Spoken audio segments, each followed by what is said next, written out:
Hi, this week I want to look at some lessons you can learn from working out that will apply to your whole life. Hi, I'm Jason Pierce. I'm a personal trainer. Let's just jump right into it.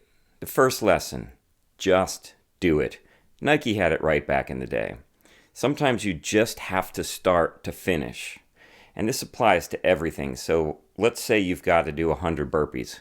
I mean, who would ever want to do that? But if you have to do 100 burpees, you can't do them until you start them. So you do one, now you don't have to do 100 anymore.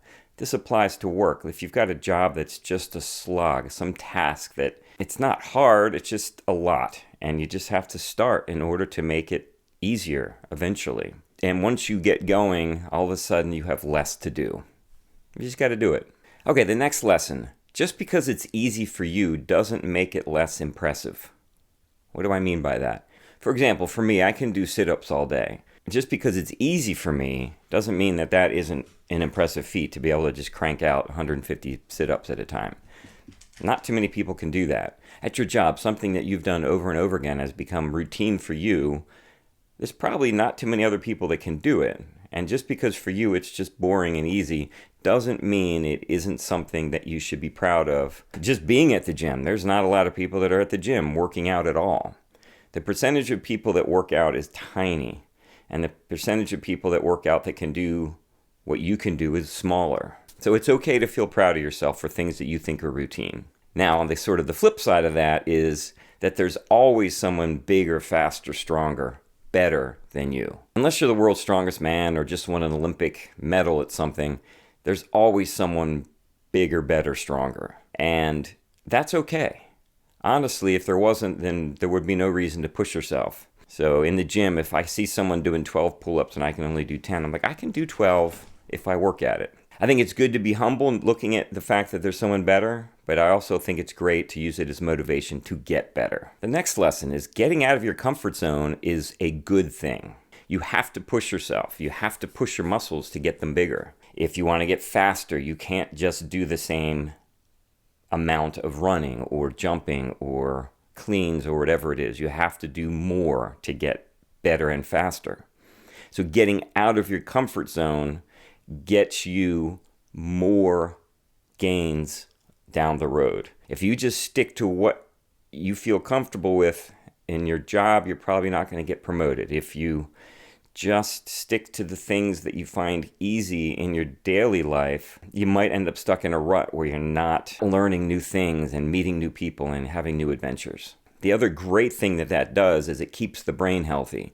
When we do something that we are not used to, the brain has to fire up, and that actually will help keep it healthy as we age, which is a great thing. Okay, and the flip side of that is find out what you enjoy to do and do that. For example, if you just don't like lifting weights, but you love doing yoga or Pilates or body weight workouts, then do those. Don't force yourself to do the thing that you don't want to do because you probably won't do it. Do the things that you enjoy doing and can motivate yourself to do. It's far better than getting stuck in your own head and not doing something because you don't want to do it. So find the thing that you like and do that. And people say, if you enjoy your job, you never work a day in your life. Not all of us are lucky enough to get that. Sometimes you just have to make money. Find the hobbies, find the situations that you enjoy, and try to do those as much as possible.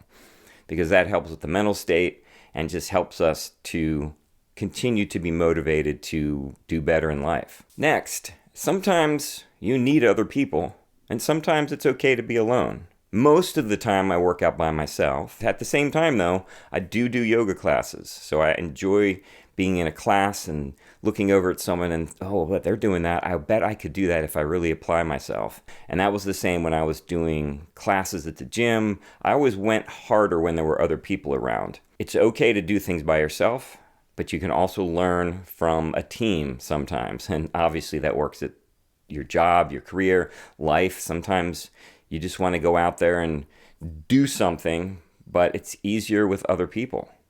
Or sometimes something's got to get done and it's just a one-person job and you just got to do it. Finally, just because you can't now doesn't mean you won't later. I remember one of my first Taekwondo classes.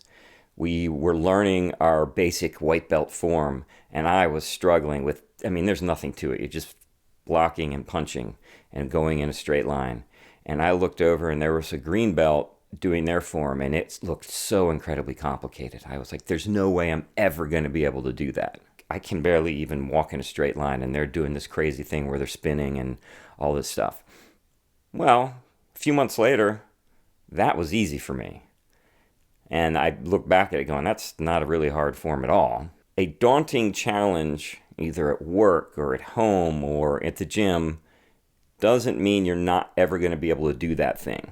Break everything into steps and then do the little step at a time, and then eventually the whole thing will come together. Our brains and our bodies work together to learn and adapt to new things, and sometimes it happens much faster than you think. A great example of this is a single leg deadlift, and I've introduced this to most of my clients because it's great for balance. It's a great way to stretch your hamstrings. The first time people do this is usually fairly entertaining to watch because they're barely able to stay upright. But usually by the end of that workout, they've gone from barely being able to do it at all to being able to do it fine. So it's something that your brain has to do, has to get used to doing, and then all of a sudden it becomes easier to do, and as you do it more and more, it becomes second nature. There are very few things that are impossible. You can do things if you really drive yourself to want to do it. Just because you can't today doesn't mean you won't ever. I think it's a great way to look at the world. Did I miss anything? Is there anything else you think that is a good life lesson from working out? Put it down in the comments. Please tell your friends, like and subscribe, please.